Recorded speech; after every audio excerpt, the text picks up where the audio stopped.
Why do you think, as a nation, we still do not regard physical fitness as an important aspect in our daily routine, and especially for the next generation? We want to build very big stadiums, which is fantastic. But what we really need is just smaller, more accessible, safe spaces for kids to play. There are people who get depressed because they have lost a couple of hundred followers. Painful parts for me was towards the end of my career when my wrist injury, when the physio told me, I don't think you're going to play. And I don't know why I said this to her. Not only will I play, but I will win this one. I played the finals and I was playing at 70% of my game. Was I in the best of form? Absolutely not. I kid you not, the next morning. Welcome to Journey of Leaders. I'm your host, Captain Raghuraman. In each episode of this series, I sit down with leaders who have walked their own hard journeys to extract not just lessons, but first principles of leadership that are agnostic of any domain or industry. These are foundational principles that can be learned and applied in virtually every walk of your life, be it professional or personal. Think of it as a tribe of mentors whose hard-earned experience is being shared in this platform. My guest today is a name that every Indian ought to know, but most don't know well enough. Aparna Popat was India's top women badminton player for nearly a decade. A 9 times national champion, undefeated across 9 consecutive years, she's represented India at 2 Olympics, won medals at the Commonwealth and World Junior Championships. She's built her game through sheer discipline and perseverance. 10 years of consistent performance is rare in any field, but in sports, it is outstanding that an athlete should be able to consistently beat younger players year after year after year 9 times. Today, she coaches, mentors, and shapes the next generation from the sidelines with the same quiet rigor, dedication, and passion that she brought to the court. This conversation isn't about her wins, though. It's about what it takes to win and the power of consistency over intensity. I'm Captain Raghuraman. Stay with us on this series to learn the first principles of leadership, tapping into the wisdom from these proven leaders.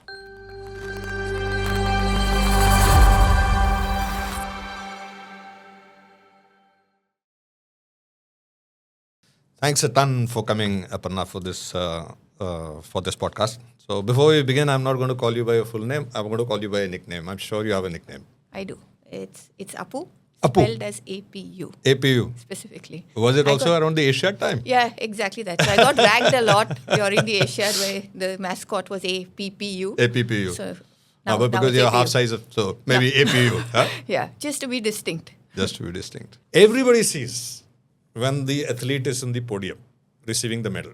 Nobody sees the athlete when she has to get up at 3 o'clock in the morning and go for that 20-kilometer run to warm up before you start your calisthenics, and then you start your practice sessions, and then you... This journey, this part of the journey, which is a much tougher part, where it's much easier to give up literally on a daily basis, this is often buried, it's hidden. Because we all talk about the glory and the victory, and usually only of the winners, the top 3 or top 5 or top 10. But tell me, how do you as a leader or how do you as a person sustain that part, the tough part, the drudgery of training, the difficulty, not having the facilities, not getting many of the resources that perhaps your opponents from other countries or other places or better resourced teams. Tell me about that part of the journey first. So I think, when you actually now look at it, look at it from the podium downwards, you see the journey's been very long. The climb's been very high. But in effect, it all comes together with small actions, small decisions, small sacrifices, and that's how it starts. It's only when you look at it on hindsight, it seems as big as it is. You really love what you do, and I think that's completely understated in many ways, because when you look at it on a daily basis, you're actually, at a lot of times, conflicted with self, conflicted with circumstances, with situations. It could be external stuff, like you mentioned, that there wasn't support available, or, people from other countries are getting more. or just that maybe you're struggling with your coach, maybe you're struggling internally with motivation, family pressures, or whatever it may be. But for me, I think the way I went about it was, I would say, three distinct things. One was innovating as you go along. You play sport, if you think about it, you're hitting the same serve every day, same toss, same drop, same shots, same warm-up routine, that you have to go through. And if you're doing 3 sessions a day, you're doing it 3 times over, right? So I think when you actually look at that, how do you actually make it different and find the fun in it? Physically, you're limited, but your mind is not. Your mind is flexible. Can you find ways to make it interesting, make it fun, experiment, learn, and move along? So, as they say, creativity is intelligence having fun. The second thing that I personally used to is to look for a better way. Can I do the same thing more efficiently? Can I do it better? And every day, it was just that. Like you doing a basic drill, can I do it? Maybe today I've got it 5 out of 10. Can I make it 7 out of 10? Can I make it 10 out of 10? So your focus was on that. So now you're not thinking, oh, it's so hard. You're thinking, how good can I be? So it's a very positive spin to something that otherwise could have been considered as hard. And the third thing was really being balanced right through. You mentioned about, training. We always think you have to be consistent in performance and consistent in competition. That's where you look at your medals and you look at your timings. I think the bigger consistency is in practice. In training. In training. Like how consistently can you show up? How consistently can you put in that effort? And it's each set, each drill, each session, each day, each year, and then you find out. I really like that term, show up, because this is something that someone else told me. It is a different context of martial arts. And apparently the student asks the master that, what is the one thing I need to do to become a black belt? He said, just keep showing up to the dojo. Rest, everything will happen. Correct. But just keep showing up. Yeah. When you started entering into sports 4 decades ago, not that it's any better now, but that time it must have been much, much more difficult for a woman. And in your career, you've also been in many occasions the only woman. You also said that your parents were very supportive. Otherwise, at that age, there's no way you could have reached here. But in terms of the support that is given, A, to sports in Indian families, B, to girls getting into sports. Firstly, do you think as a nation, we are handicapping ourselves in a huge way by not including a form of physical fitness or a form of sport in the mandatory curriculum of education? I know there's one period of PT, or we know how diligently that is performed. And even now, if a child came back with a prize that he or she won in a race, or came back with the first prize in a mathematics test, the sort of welcome that they would get back at home would be very, very different. Why do you think that after so many years of better education, better understanding, as a nation, we still do not regard physical fitness as an important aspect in our daily routine, and especially for the next generation? So I think physical fitness in terms of just the participation angle of it, we're not looking at performance. We all know the health benefits of it. There's no question. We know the social benefits of it.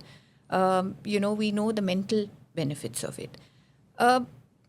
What really happens is that in India, because we have this mindset of unless you perform, right, and unless you prove yourself to be the best, we don't give it enough credit. Just to your point, on a lighter note, I think parents now don't even want the kids to come number one in maths, but they want them to come number one in maths and sport. And sport. And sport, okay. So now it's added pressure, right? So now sport has become a pressure again, not something it's not fun anymore. Sport for the sake of sport also has to be done well. It's not like you said, a P period, ek ball phek diya, you go play, come back. There's a lot more to it. It can be better thought through. Everything then leads to something. Like you have finite time, you have finite resources, and it should lead to something. To something concrete. Where does sport lead to? Health? Happiness? Are they measurable? Not in many ways, right? Marks? You have a mark sheet, you have a certificate, you get an admission, you get a job. I think that's where we need to get to. I agree with you. The slight difference. I think the earlier qualities are also measurable, but it's a long-term measure. Absolutely. This is immediate and short-term, right? And it is an add-on. It's Though they're considered to be an measurable, add-on. Yeah, it's an add-on. add-on. So you'll say build resilience, but it's an add-on. If you don't have marks, resilience, no use, right?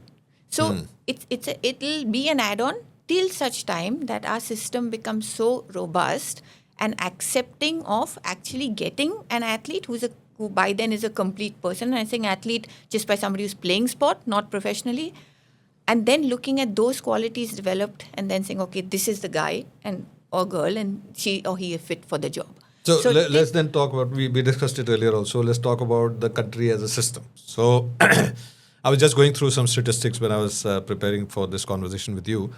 And just in the last 10 years, India has won about 190 medals across various different sports and various different events, Olympics, Asian Games and all that put together, world forums. And out of that, 93% of the medals are individual medals. But it appears to me that if we look at the statistics and look at the focus of at least our country and many other countries now, it's purely on the medal tally and not so much on, as you mentioned, we are not focusing on an entire hockey team getting one medal. We are focusing on one shooter trying to get 3 medals in 3 different events. Isn't that turning the entire concept of sports, or why at a national level sports should be thrust completely ulta over its head? So you're absolutely right. I think the contribution sport can make to a nation is immense. We haven't even begun to scratch, the surface of that, really. But we get caught in this whole angle of saying that, if you want them to play sport, then should they turn out into a high-performance athlete? Otherwise, money is wasted. No, it's not wasted. Of course, it's not wasted. Of course, it's not wasted. Right? Yeah. So how do you sustain this? Now, how do you get the funding for it? How do you sustain it?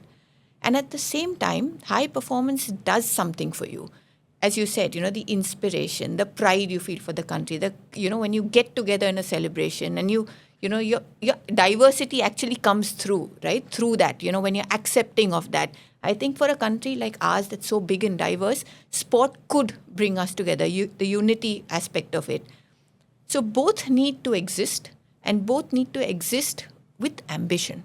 So from a national point of view itself, do you think that sports, if we were to say that the nation's priorities, let's say top 5 priorities, do you think sport featuring in them is reflected in anything that we see around us in terms of either infrastructure or focus or anything other than the medal tally?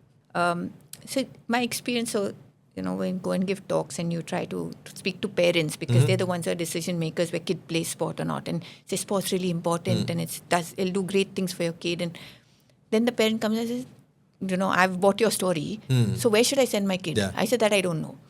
Because there's no place, there's no space, there's no coach, if there's infra, there's no coach, if there's coach, that coach is struggling for infra, so on and so forth.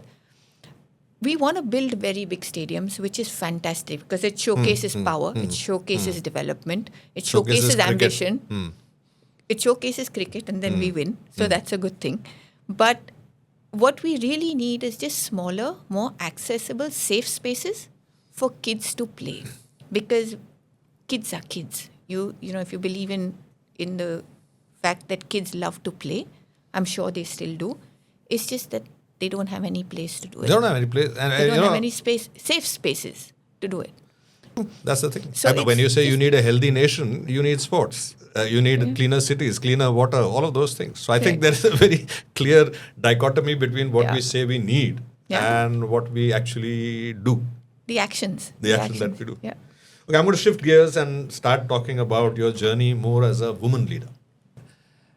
Tell me about some of the challenges that you continue to face where you see, not necessarily personally, but as a fly on the wall, you see that despite all of this proclamations that we make, we're very good at making them, in terms of actual parity or actual sort of equity when it comes to the gender, why is it that, and again, I'm not talking about sports, I'm talking generally, why is it that even 2025, despite a lot of conversations about diversity and inclusion and so many corporates putting portfolios there and hopefully placing women in those portfolios, the needle hasn't really moved much?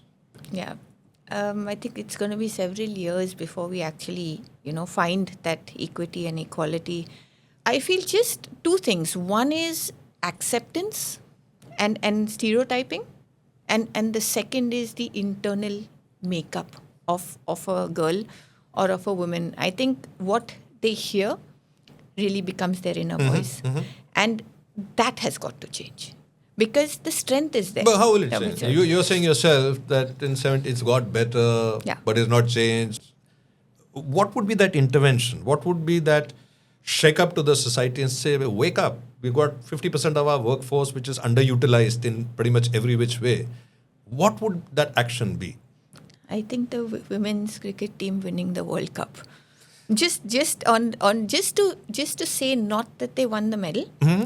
And I say my biggest win or takeaway from that was the kind of cricket they played, which translates to, in life, the kind of quality that a women's team who was in a sport that was so male dominated, at one point, there was this statement at the WNBA saying like watching the WNBA compared to the NBA is like watching paint dry. So if you look at it this way, to make a statement, and it was a statement, and draw a parallel from it to say that we think that we want to compare men and women, and hence women are not good enough. No, they both are uniquely different, and they need to exist together. I agree with you that they are both unique, but one's uniqueness seems to be valued more by everybody, sponsors, number of people who attend the stadium, the personal endorsement advertisements that they get, the longevity of their career, apparently seems to suit one gender much, much more than the other gender, regardless of the uniqueness of both their talents. It depends on who is in the decision-making roles, like who's at the table and I'm who's saying actually across the calling board. the shots. So even with, we think that it's a big win to have visibility. Now we're seeing, women, on billboards, we're seeing them in magazines, we're seeing them much on the forefront. To me, visibility is only as good as your fair commercial commitment.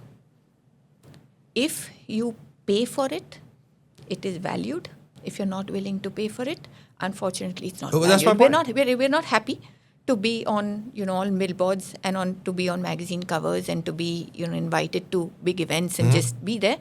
No, we don't want that. Put your money behind it. It's the action, right, that you take after all the speak that happens. I think that is very important. Where I feel the win will be when we don't think they're doing something extraordinary if they become a CEO. When they don't be extraordinary when they get a medal for India. It's an expectation. That is a natural thing, yeah. That's natural.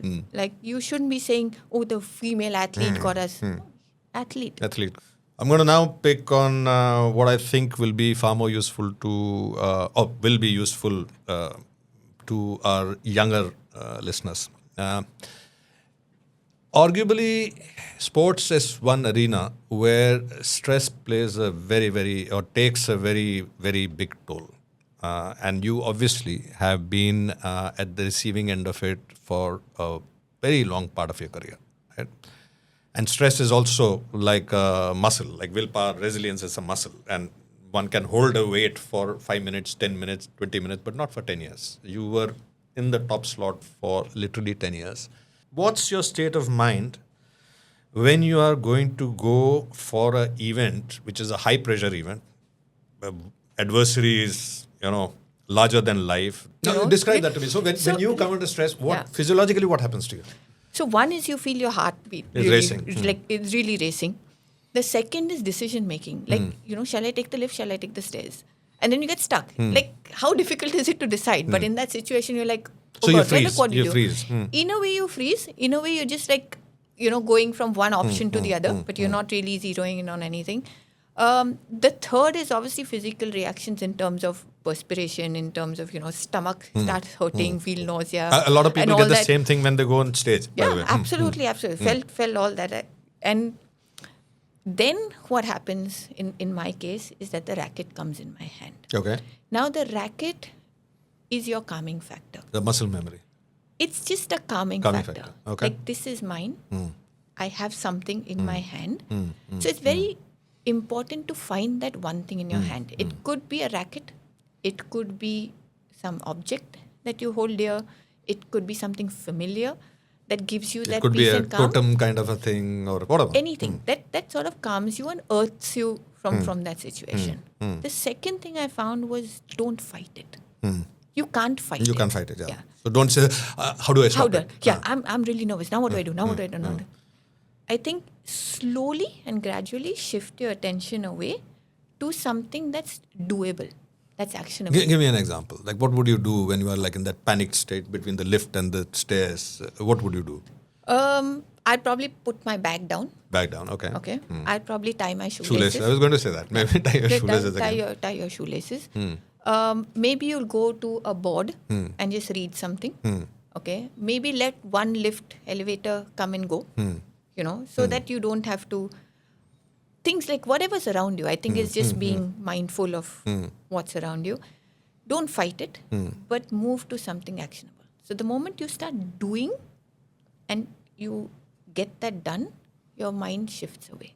It's just a question of mind shifting away, because it's the mind, It's mind thing. that's, It's a that's mind calling game, the yeah. shots, right? Yeah, The mind, mind is calling sort the of shots. triggering, all these things. So the mind just has to move away from that. And there's several different ways that you do it. And in sport, we see it. Sometimes when you're trailing, you feel it. Sometimes when you're on match point, you freeze and, you choke and you don't know what to do. And suddenly, like, I'm not doing anything different. I'm on the verge of winning, 1 point away. But it happens. So That's just probably the reason why many athletes at the match point allow the adversary to score point after point after point, and it becomes neck to neck, and then they win. yeah. And it's very hard to explain why that happens. Because logically, it shouldn't make any sense, Yeah, right? You logically won should. 20 points, you need one more point. Like, how hard is that? But something switches. And you need to just get that back. And hence, if you hear Djokovic talk about him, he's saying that recovery between points is very important. Because in that in-between stage, in your transition stage of life, we look at life and we look at the big achievements. I think the growth really happens in the transitions. The tiny When you transitions. transition from junior to senior, when you're transitioning from, say, player to coach, from somebody who is sort of looking at policies to deciding and making policies. There are a lot of these transitions that happen, and our growth really happens then. The nervousness, the anxiety, the uncertainty happens then. In every sort of arena, whether sports, profession, this, that, there is usually one rival, who's like your direct rival with whom you are competing and fighting and many times hating also, right? And sometimes the rival is a nasty person, or at least appears nasty to you because it's a rival. Tell me about some of the lessons that you have learned from such rivals. So when I was about 15, 16 years old, there was a gentleman who actually came and he told me, he said, something, you play, you compete, right? You like to compete. So I said, yeah, I play tournaments. And he said, what's the prerequisite to being able to compete? So I said, what? So he's saying, an opponent. He said, if you don't have an opponent. Worthy opponent. Yeah. There's no competition, right? So first, be grateful that you have an opponent. I think that's very, very important. So to realize that. To pick one rival, two rivals would be very hard. I think for me, the essence of what I found really hard and disturbing through my career was probably times when I wasn't allowed to play. For example, I used to play at a club and the members wanted to play, and I was already national champion under 15 by then. And, you need that 1 hour on court and you need that one and a half Continuous, hour on court. And in spite of knowing, they Major- would purposely come and say, your 15 minutes is up, half an hour is up, get out, that kind of situation. So I'd get really angry and disturbed as a child. And I said, look, all I want to do is play. I'm not doing anything wrong. I'll play my best. Like, you'll see me like sweating it out, giving it my all. I think that is something through my career that really, really hurt. So my rival was that. My rival was somebody not allowing me to play. So it wasn't about me fighting them. It was about me just wanting to be. Just let me be. Side question on this. In your journey, did you meet more people in your life who did not allow you to play or more people who enabled you to play? Which was the proportion? I think both. Both? Both. But you just need 3-4 people who really support enable you. you to play. And that's enough. And then you can take on The world. The world, and it doesn't matter. And as you did mention that, when you go through hard times, that's when you know who's on your side and who's not. And so you see that, and you see that is how life is. And that's where Anil Pradhan, who was my first coach and my guru, he told me 2 things. He said, you've got to be number one, because what happens with number one is that when your sights are there, you work accordingly to that level. So you set your sights at that, and then the kind of work and the effort that you put in will be at that level. The second thing he told me, he's saying, you will become national champion someday. And that's the confidence he had, before I even started competing. But he said, remember one thing, that there'll be a new national champion every year.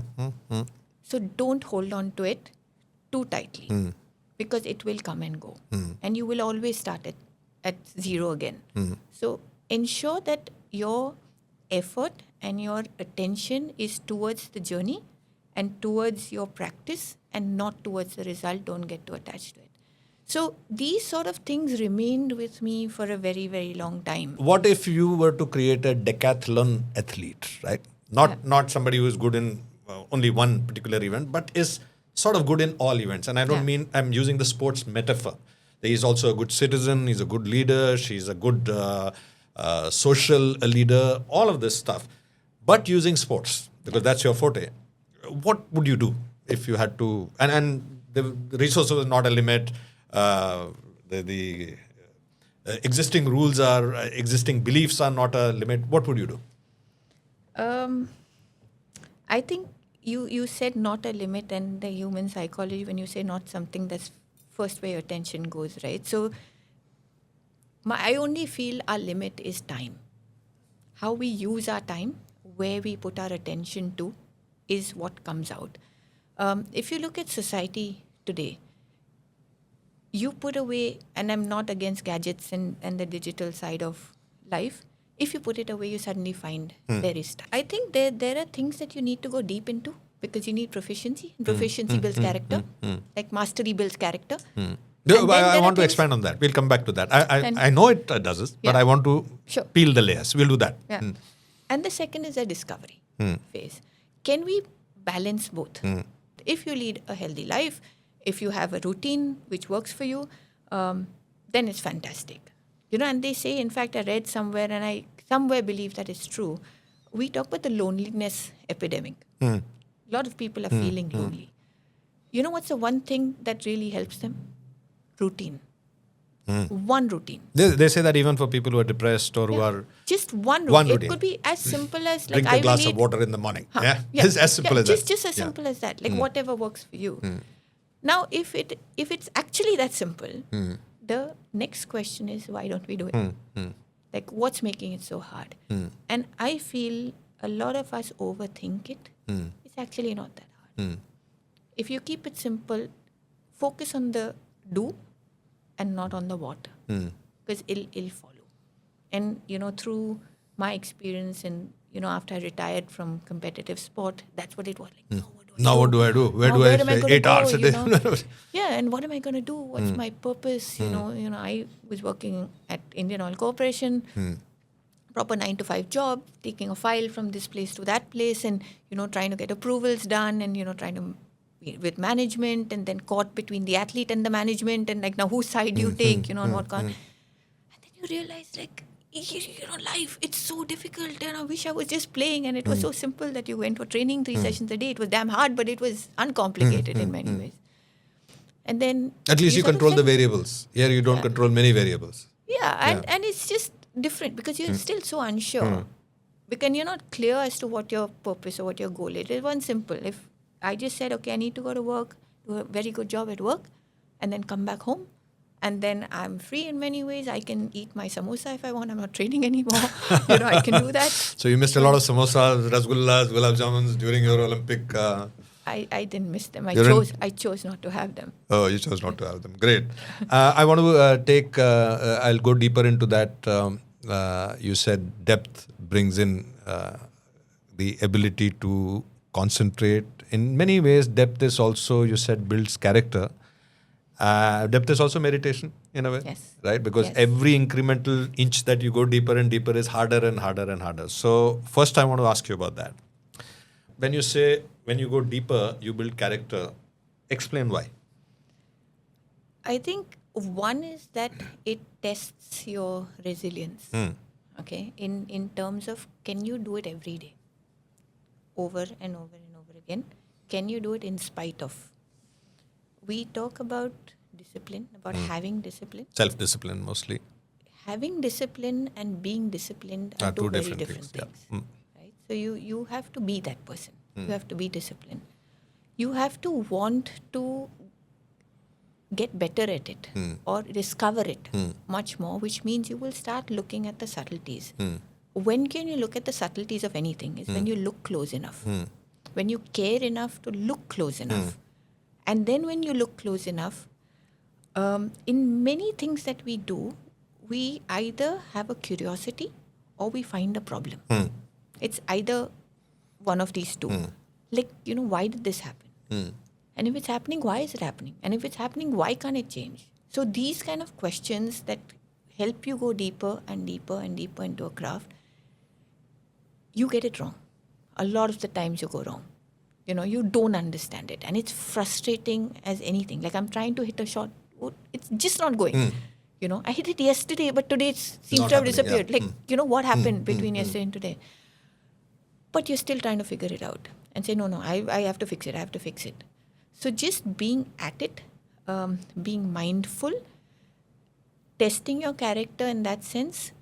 And I feel that unless you do that and put yourself under pressure, you don't really realize your strength. The harder the times, the more you'll dig deep. And the more you dig deep within yourself, you realize what you're capable of. And that is a very empowering feeling. You can say, I'm mentally very strong. No, you're not. No, you're not. No, you're not. You don't even know what that means. You've been a part of the armed forces. You know when there's a gun to your head, when you're in a pitch dark situation and when there's fire. How do you even make sense of that? Like, why can some people do it and some people not? So it's just that kind of a situation. And luckily for me, the way I've approached life, and it's come naturally, it's not because of sport or anything, I love excellence. The reason why I started playing sport was at the 82 Asian Games when I watched the athletes compete. They looked perfect to me. They looked beautiful to me. That is what I love. And now, how does it look so easy? It's all that hard work. It's the mastery. It's who they've become to actually perform under pressure, at that stage when it really matters. So excellence in itself is such a big driver. Perfection, you'll never attain it.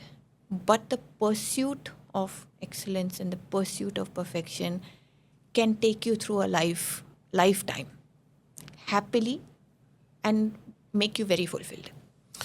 A lot of the people who are listening, and maybe I would have been one of them in certain days of my life, would look at you and say, you're blessed. You have this mojo inside you. You have this drive inside you. And you have so many things going for you inside your head. You said it also. Naturally, I've been like this. But what about millions of people who don't find that, or whose state is such that they are not even able to get that first initial mojo, the first lift that is required? We all know that the first turn of the wheel is the most hard. Yeah. Once the wheel gets that momentum, then it becomes much easier and we both know this, that the 100th day when you run your marathon or run your morning run, whatever it may be, much, much, much easier than the first, second, third, fourth, fifth day. So the challenge is, how do we get from that escape velocity of my current situation, which in many cases could be a genuine reason of depression, genuine tragedy that we are facing, or all our reserves are focused on one issue that we are trying to solve. In that moment, I can't show your video to them and look how inspired she is. She had it in her. I want to talk about those moments when you were in the pits, when you were so totally in the depth, you thought, "Bhai, ho gaya hai. Mera khatam ho gaya. This was it." I had I'm sure at some point in your 10-year run, you would have thought, yeah, 5 years is good. Yeah, now it's okay. I've done 5 years. I've got 7 successive wins. Why do I need 9? Tell me about those moments when you were down. Yeah. So I think first I'll admit, yes, I am blessed. There's no question about it. I honestly feel so. And I think I was explaining this to my daughter the other day, and I said, in simple terms, she was actually looking out and seeing some hutments sort of along the way, and she's saying, "Oh, Mama, they're so poor, and I'm." She felt sad. I'm feeling, "Mama, I think we're rich." And she was very young. She was like 4 years old or something, 5 years. So I said, yes. I said, compared to them, you are rich. But let's go up the road where there's a bigger mansion. I said, compared to them, you're not. So if you look at life in this manner, you'll always be better than somebody. Right? If you compare on the other end, maybe not. Oh, of course not. You'll feel different. So that's one thing I've kept. And Your held on to reference very, point. very Which reference point you're looking very at? tightly to say that I'm blessed. And now I say it. I am blessed. There's no question about it. Does it always remain that way? No. Of course, life goes on, right? All of us face experiences, and we... what I have found is, again, being more of a practical sort of person, and that's also because of who I've become playing sport and the pressures of all that. And to say that this sense of accomplishment for anyone is so powerful, that brings the momentum. And then that momentum takes you forward. Takes you forward. And it sort of is an evidence to say that, look, all's not lost. And that sense of accomplishment can mean anything. Like, can I wash the dishes today well? Yes. And we keep saying, can you make your bed really well? Like, do whatever you do really well. There's a certain satisfaction, and there's a certain proof to yourself that, look, I can do it and I'm capable. Tell me something about the power of quiet leadership in a world which is so noisy now that if you don't make noise, you don't exist in many ways. Let's talk about people who are not extroverts, who find themselves to be much more inner reflective, or many of them feel. I think many of them feel that they are somehow lower than people who are able to express themselves, speak confidently in public, be life of the party and all of that. Whereas there are many other people who feel that when they're even asked to speak somewhere, they feel that, no, I don't want to. So you were known as the quiet storm, the silent storm. Who doesn't? Tell me about that aspect. That how is quiet leadership important? So I think one, for me, I'll speak about my personality in that sense. I've always been very reflective, by nature. So every single day after practice, in fact, I would half an hour take time. I would go on the ground. I'd lay down and listen to instrumental music and just replay back my practice session. Again, now that they say that's something very powerful to do. Yes, Did yes. anybody tell me to do it? No, it just happened. Yeah. That's why I say I'm blessed, Now right? athletes do this as a visualization as yeah. Absolutely. So it was just reflecting and saying what went good, what didn't, and figure things out. Did I really have to say much if my racket was doing the talking? You don't really have to say much. A lot of press reporters now have told me after I stopped playing, saying it was so frustrating interviewing you because your answers would be monosyllabic. Yes, no. But having said that, I think there's a certain, when you're in a room, it's not about how much noise you make, but the value that you bring in. And sometimes I think it's okay if there's somebody else in the room who's bringing more value, to sit back and take it in. And sometimes when you feel you have a point to make, to stand up and give it. It doesn't have to be Each because time. there's pressure. I never felt the need for validation. I still don't. I love challenges and I love direction, but I don't really need validation. I don't need somebody to let me know. How can we teach that to people? Not to seek external, hollow, impersonal. I mean, anyone who's validating you in any case is thinking about you for a few fraction of a second, and those validations really don't matter that much in the long run. How do we teach people to seek inner center of gravity rather than external validation? Because we know that's happening right now. I mean, there are people who get depressed because they have lost a couple of hundred followers. Yeah. It's that now linked to their psychological existence. Yeah. This amorphous thing which nobody can touch and feel, but that is impacting a lot, especially the younger generation. Not just younger, every generation. How do we teach people that you don't need to seek external validation all the time? I think, when I said I don't need validation, I'm not trying to say that I've never. You always course. have phases in life where you suddenly feel low and you Yes, think, yes. that sort of fills that void and keeps you afloat. Buoyant, yeah. And I think that's fine. That's fine. The two things I find, one, again, as I said, is proof to self. I can do it. This whole I can do it statement is extremely powerful. If the more times you put yourself in situations to get yourself to feel that, I think that helps. So then you say, I can do it. Like, I don't care whether you think I can or not. I know I can do it. The second is who you surround yourself with. Because if they are constantly doubting, saying तुमसे that, नहीं yeah, होगा, you did तुमसे it. नहीं होगा. हाँ, नहीं होगा, या किया तो तो big कैसे deal. लग गया? Yeah, big deal. तुक्का लग गया. That kind of situation. So it's who you surround yourself with. And I think it makes a lot of sense to just move away. But From that sense. do you think some people surround themselves with negative influences because that is their script? The script that they have grown up with is surrounding an environment which constantly berates them, and unfortunately, in India, the gender also plays a role. Arey, tumse nahi hua, tum kyun kar rahe ho? I know a lot of, like in the recent years, we have a lot of entry of women into the armed forces. And for decades, I'm sure that these young ladies, I'm sure the number of women who wanted to join the army must have been exactly the same for decades. But the talk that was given to them constantly, this is a male profession, this is a female profession, tumse nahi ho payega. The chant that comes with your surrounding, is it also possible that some people are deliberately choosing to remain in what they think is a comfort zone, even though it's extremely uncomfortable? I think not a comfort zone, but a familiar zone. Familiar, exactly. The word should be familiar zone. So it's just that they've known, That not only. known anything different, else. right?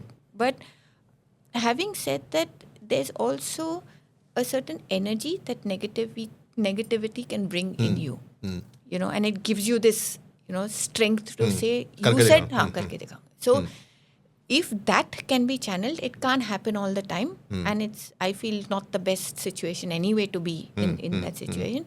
But sometimes once you know it, to just move away for some time and just see. It might work for you, it might not work for you. I know a lot of people have different and difficult circumstances, so they can't sometimes do it. But try. Okay, there's a question I intend to sort of ask everybody I meet.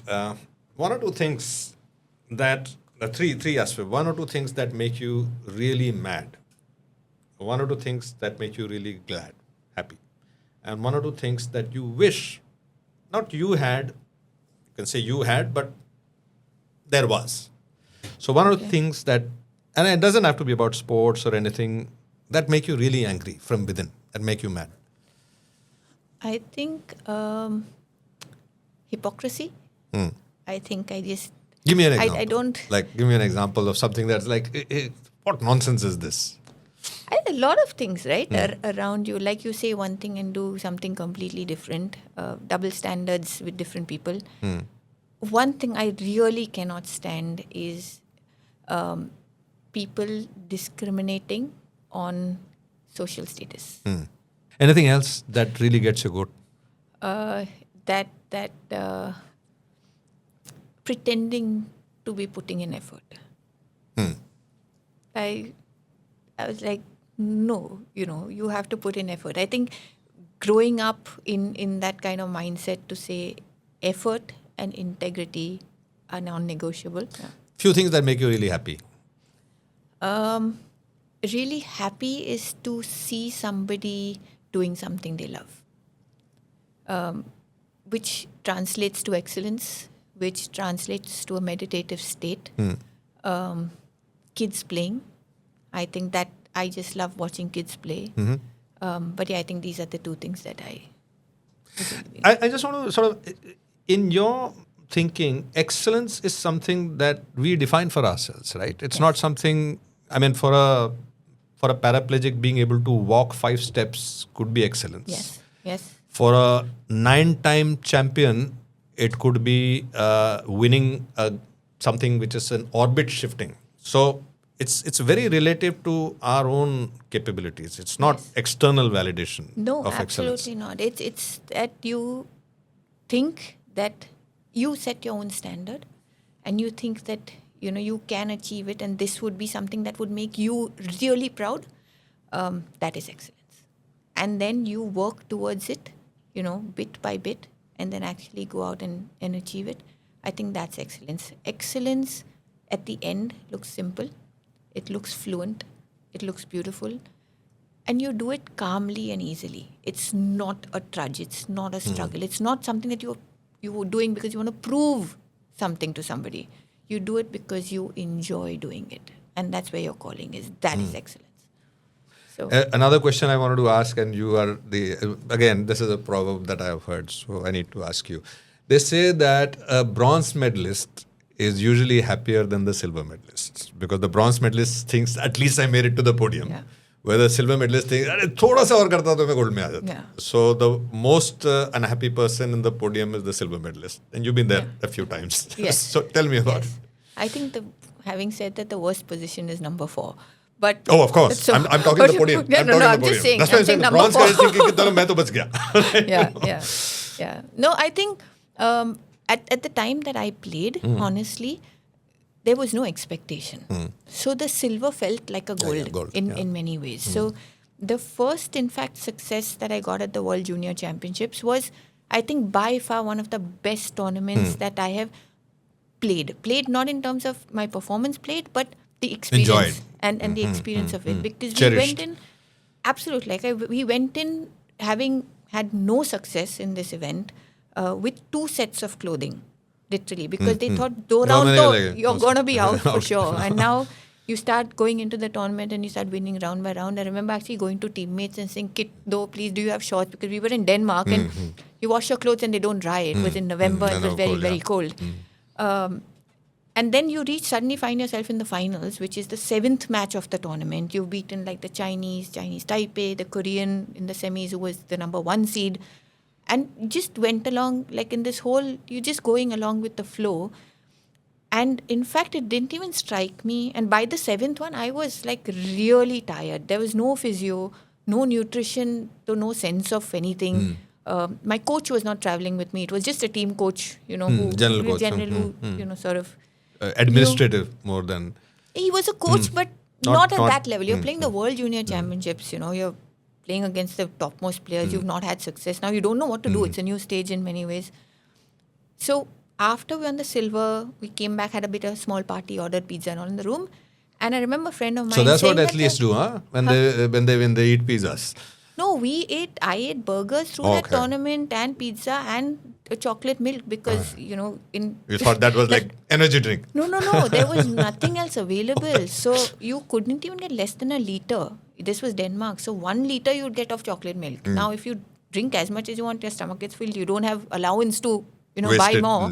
So you want to fill up. So that's what I'm saying. There was no guidance whatsoever. So to achieve in spite of that, all that, and then while on the flight back home, a teammate of mine said, the academy, they'll be so proud and all. I said, yeah, whatever, big deal. When I got off at the airport, there was like all the academy kids were there and Prakash Padukone himself and Vimal Kumar and, parents of others. And I was like, it hit me then. I'm like, This is oh, big. this is big. So that kind of a situation. Tell me about some sad moments. Because we have been hearing your story and you're turning into a superwoman. And I know there's no such thing as superwoman or a superman. I know that all of us have deep, deep wounds. And resilience doesn't mean unbroken. No, absolutely. It means not. broken and healed and scarred and healed. Yeah. Tell me about that. So I think you really grow in the tough times. One of the things that my coach did when I was younger was made me play 2 events. Because in my event, I was more or less pretty good and had a chance of being number 1.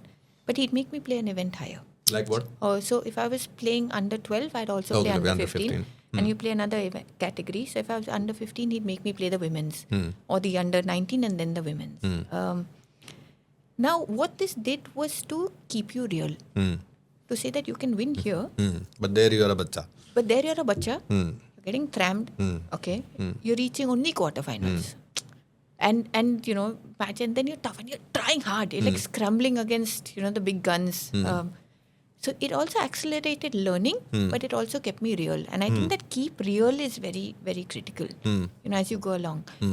Now, when you realize that that's how life is and that's how sport is, and you're giving so much time to the sport, slowly you sort of realize that friends were fading away. Your social life is fading away. You sort of don't and know yours what's is an happening. individual sport on top of that. Yeah, an individual sport and being number 1. And being number 1. So he told me that, when you're number 1, remember number 2 to 8 are against you. Of course. They only want you. That's you become they the want your target. seat, Very clearly you've become the target. So then also it gets lonely. So even though you're on circuit, you're constantly looking on the corner Over of your the eye, shoulder, like who's catching up. There were moments where you get really low and family isn't with you, and this is the time when there was no cell phone, so no the communication. STD booth was where you would stand in line, and after 9 10 o'clock. to get a 1/4 rate. 50%, whatever. And some days if the queue was too long, you wouldn't get to talk to mom and dad. So that's how it happened. Sometimes you're in pain. Sometimes you're hungry. Tell me that pain part. Like physically, there are days where I used to train 3 sessions a day that I've come at like 7 o'clock in the evening from training, and just in my tracksuit, I just lay down and I woke up the next morning. Exhausted. You're just exhausted. Drained. And then when you wake up the next morning, you're hungry and there's nobody around you. Like, what do you do? There were times when I remember going for a tournament to Sweden. And again, as I said, no cell phones. I landed, I was all on by myself. At that time, we had traveler's checks. We didn't have a credit card. We didn't have... So you had to sort of encash them or, get... It was a small airport. There was no exchange facility there. I stepped out. It was snowing. I had one phone number, but I didn't have money to call. Now what do I do? Who's coming to pick you up? How old were you? So I must have been maybe 19 years old. And that's why I traveled a lot on my own, facing... And then you feel really low and lonely. And then the first thing that hits you is like, I've trained really hard for this tournament. Now I don't even have food to eat. Like, where will I sleep? What if I miss my match? Like, these things, performance Anxiety, related literally. more than saying, am I comfortable? It's too cold. I wish I had good food to eat. It's not that. It's performance. Like, because you're constantly, on this. And then I think what was one of the most painful parts for me was towards the end of my career when my wrist injury, occurred. It was about 1.5 years that I carried it. There were very few people who knew about it because, again, you don't want to expose your vulnerabilities, especially to opponents, and because there's a certain benefit you get by faking it, right? In many ways. In any case, in any war game, you should never let the adversary know your weak point. Correct. So that at that point, and the injury was such that it was very erratic. So it would come and go. So it was stressful because some days I would be absolutely fine. Some days I couldn't even hold a napkin in my hand. 9 wasn't the number I was chasing, but I knew that I was still good enough to win.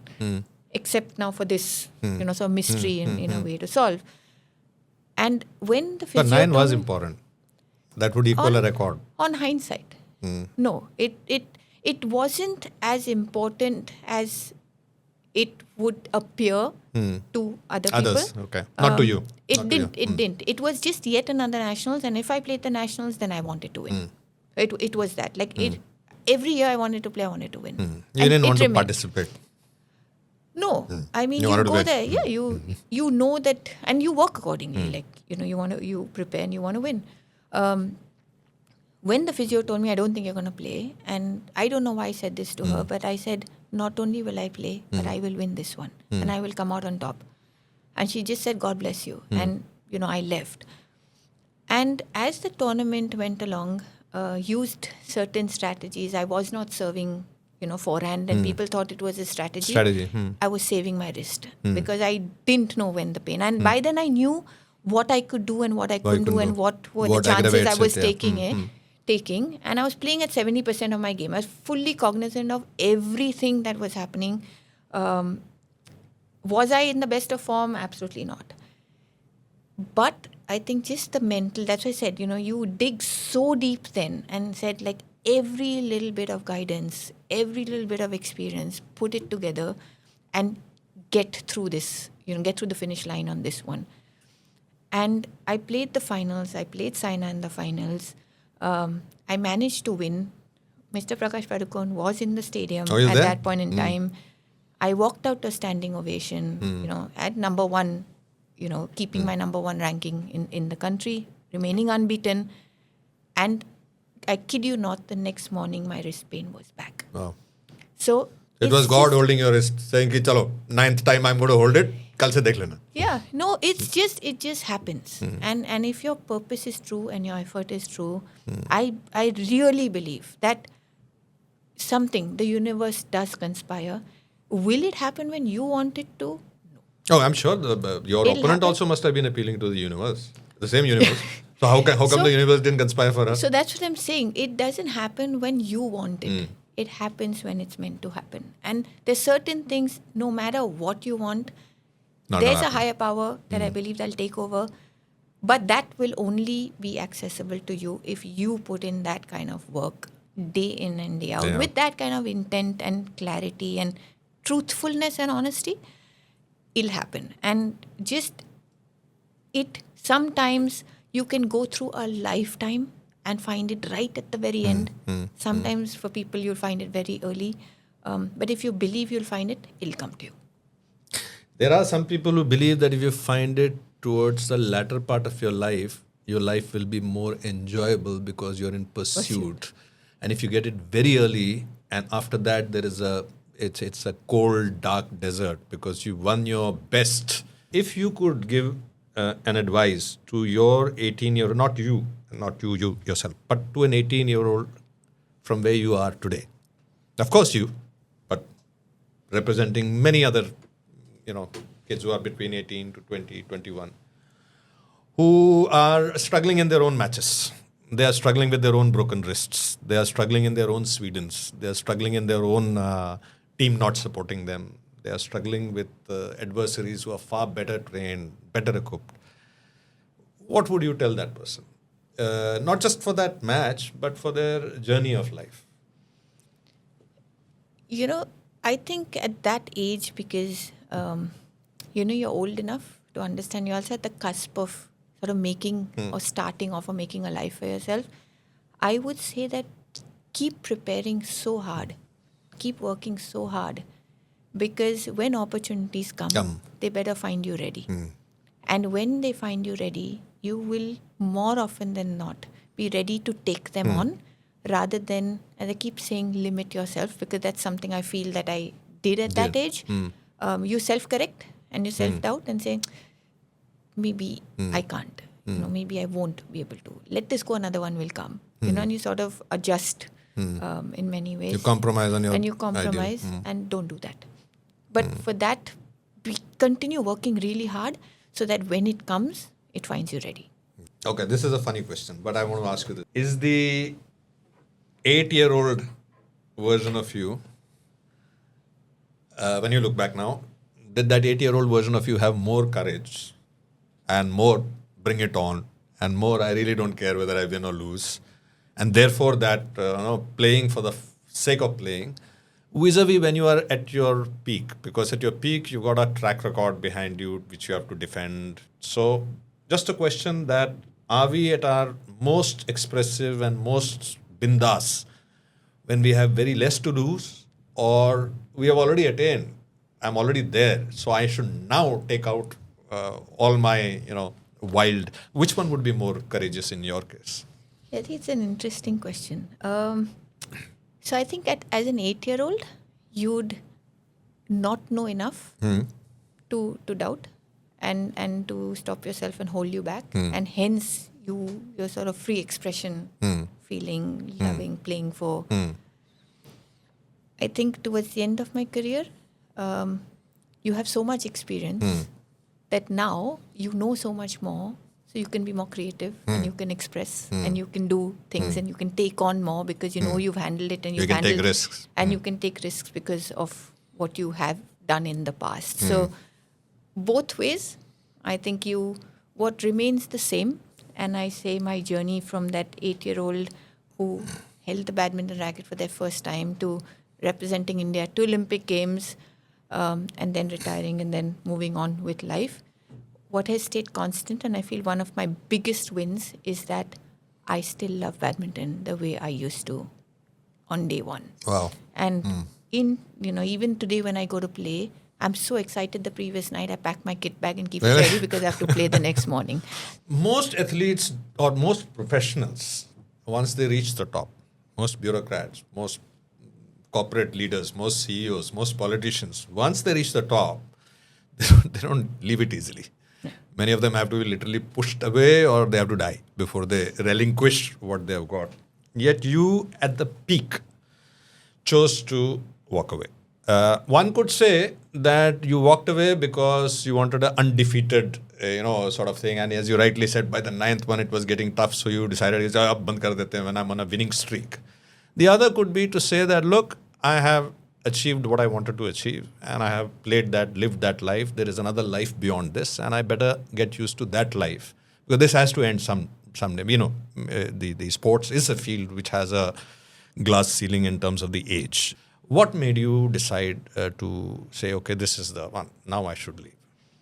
I think 2-3 things. One, primarily, which was something that was out of my control, was my wrist injury. I couldn't have played anymore. I pulled it on for a year and a half. But when I played the Commonwealth Games after my 9th Nationals, I had a great shot, which would have been probably my 5th medal at the Commonwealth Games. But I couldn't play the quarterfinals because my wrist was swollen too much and I couldn't serve beyond the service line. It was very painful. So then I knew it was a logical end. It was a logical end to it. Having said that, you do realize, yes, life has, you've come closer in that sense to going out into the big ocean. And looking at it from a point of view of a family, I was very close to my grandmother and my grandmother was unwell. Yes, you mentioned that. And in fact, the decision to move away from Bangalore where I was training and getting back was done by one phone call from her to say that, I've let you play enough, now just come back home. And that's it. And the next day, literally, like everything was packed. I took a suitcase, left, told my friends, courier the rest to Bombay, and I was gone, and that was the end for me. But internally, I think the joy of playing somewhere got eroded because my focus now was on the stress of the injury to say that, will the pain come? And if the pain came, it was like my first fear, right? Something not letting me play. Yeah, exactly. Now it's your body. Now it's my body not letting me play. So that was very, very frustrating for me. And hence I walked away, not looking at remaining undefeated. If I'd played the next day, I would again play with the same fervor and say, I want to play. There was no defining, I've achieved it all. I don't think I've ever sort of, through all these years, sat back and wanted to feel success. It was always like, I've won, what next? Now what next? What next? And coming back to the whole thing is that, each year there's a new national champion. Don't hold on to it too tight. I could let it go much easier than I thought I would have.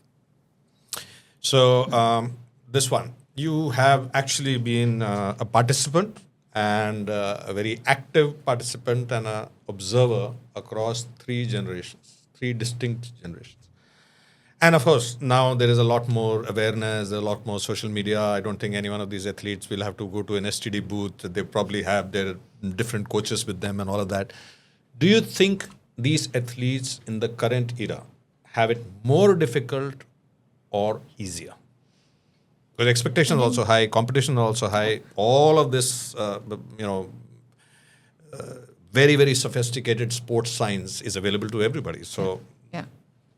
2-3 things. I think one is that this whole question of which athlete from which generation is better than the other. I'm not talking. I'm So asking. no, I'm just saying. So there's circumstances, and each athlete gets developed in those Those circumstances circumstances. and in that environment.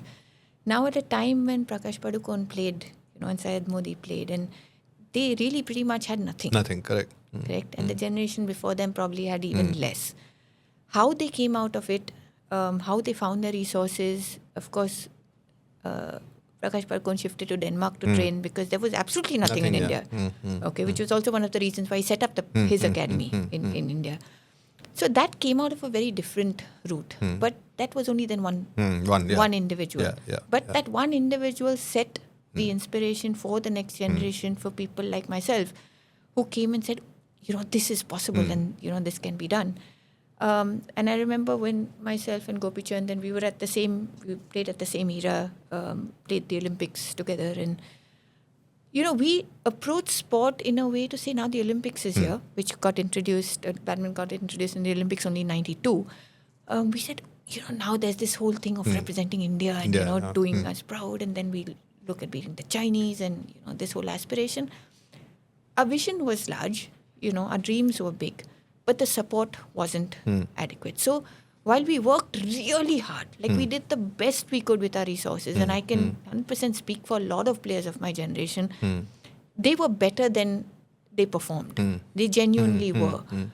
But system didn't sort of keep they were up. fighting with one hand tied or whatever. Anyway. System didn't sort of support in that sense. Not this, but it just wasn't developed Wasn't enough. mature enough, It wasn't mature development, enough. It wasn't saying that, we didn't get.